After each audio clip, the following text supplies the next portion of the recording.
আমাদের পীরগাছা থানার কৈকুরি ইউনিয়নের ৮ নম্বর ওয়ার্ডের সাধারণ সম্পাদক মিলন, সহসভাপতি পামেল, তারপর ইউনিয়ন জয়েন্ট সেক্রেটারি পলাশ মণ্ডল, তারপর রাজু মণ্ডল, এরকম ওই বাড়িরই আর কি ১০-১৫ জন। তারা সবাই আওয়ামী লীগ পরিবারের সদস্য। দীর্ঘদিন থেকে তারা আওয়ামী লীগ করে। আর ওইখানে আমার বাড়ি কৈকুরি ইউনিয়নের সবচেয়ে নেতৃত্বস্থানীয় হচ্ছে আওয়ামী লীগের ওই পরিবারটা। আমাদের জন্য আমার চাচার জ্যাঠর জমি নিয়ে জমি পায়, তারা জমি দিতে চায় না। তো এইটা নিয়ে আমি একটু কথাবার্তা বলার কারণে ওরা আমার উপর ক্ষুব্ধ হয়। ক্ষুব্ধ হয়ে ২৯ তারিখে আগে একটা ফোনে তারা হুমকি দেয় যে আমাকে আমার এলাকায় যাইতে দেবে না। আমি এলাকায় থাকি না, আমি বাজারে বাসা করে থাকি। আমার এলাকায় যাইতে দেবে না, গেলে আমাকে আর ফিরতে দেবে না। এই কথা শুনে ২৯ তারিখে আমি বাড়িতে যাই, আমার এক ফুফাতো ভাই সহ ওই জমিতে যাওয়ার ধরছি।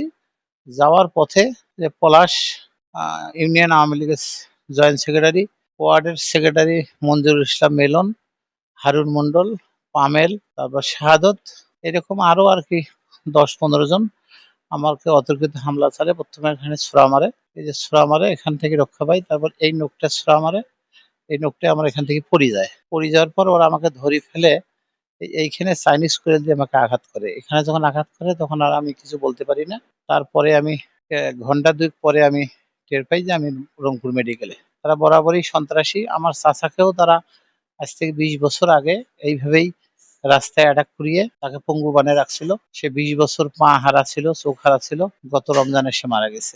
আইনি ব্যবস্থা বাড়িতে পারিবারিক ব্যাপারে ২-৩টা মামলা হয়েছে। আমার ৫টা বাড়ি ঘরদুয়ার তারা ভাঙছে। ৫টা বাড়ি ঘরদুয়ার ভাঙছে। আমি যে এখান থেকে গিয়ে আমার ব্যাপারে আমি আইনি ব্যবস্থা নেব।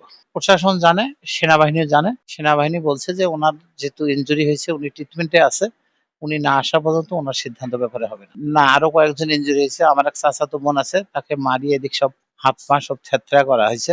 তারপর আমার, হ্যাঁ, ওরা এই যাবৎ ৩-৪ বার হামলা করছে। আর ৫টা বাড়ি তারা গ্লাস টেলাস যা ছিল, খাট, শোকেস, ড্রেসিং, এমনকি চাউলের বস্তা পর্যন্ত ওরা নিয়ে গেছে। প্রায় ১৫-২০ জন, ওরা ১৫-২০ জন। আর আশেপাশে লোকজন ছিল। ওরা যখন বের হয় তখন দল বান্ধি বের হয়। হ্যাঁ, আমি সুস্থ হয়ে গিয়ে আমি আইনের আশ্রয় নেব। চোখে আঘাত পেয়েছে, চোখ মানে এখন বলতে গেলে চোখ নষ্টই। আবার চোখের নিচে হাড় ভেঙে গেছে, আবার নাকের হাড় ভেঙে গেছে। এখন আর কি ও মানে খুবই অসুস্থ, মুমূর্ষু অবস্থায়। ডাক্তার বলছে অপারেশন করবে, ৬ মাস সময় লাগবে। ও সুস্থ হতে ৬ মাস সময় লাগবে, এখন অপারেশন করবে না। এখন অবস্থা খুব খারাপ, ঢাকা মেডিকেলে